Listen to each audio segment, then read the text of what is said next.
Heilahrörnunarsjúkdómar og meðal annars þá sjúkdómar sem valda heilabilun valda því oft að það verður breytileiki í heilanum. Það verða bygging heilans breytist. Heilasvæði hrörna eða þau jafnvel stækka og oft getur þessi breytileiki verið ofsalega lítill og það getur verið erfitt fyrir röntgenlækni að greina þennan breytileika bara með því einu að horfa á myndina. Við erum að merkja ákveðin svæði sem eru tengd ákveðnum sjúkdómum, ákveðnum heilabilunarsjúkdómum og sérstaklega heilahólfin og eins svokallaðar hvítavefsbreytingar sem eru blettir sem að myndast á heilanum og tala vera tengd heilabilun og vitrænni skerðingu.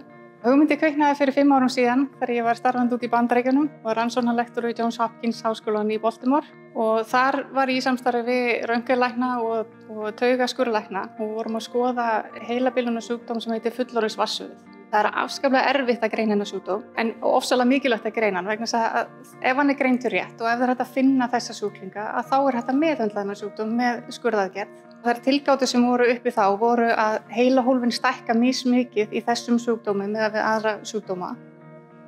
Og hugmyndin var þá að ef við getum fundið stærð þessara heilahólfa og magngreint mismunandi heilahólf að þá væri mögulegt að greina þennan sjúkdóm nákvæmar og fyrr. Þannig að við þróum þannig 2016 fyrsta í rauninni algoritma sem að getur magngreint þessi heilahólf í þessum sjúkdómi.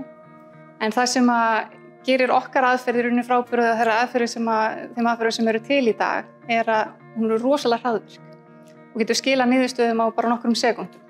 Á meðan að aðrar aðferðir sem eru til taka kannski 10 klukkutíma að vinna eina mynd.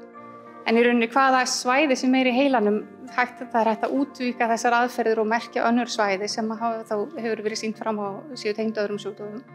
Og við erum að vinna að því, ég er með fleiri nemendur sem eru að vinna með mér og er að skoða önnur heilasvæði sem eru tengd öðrum sjúkdómum.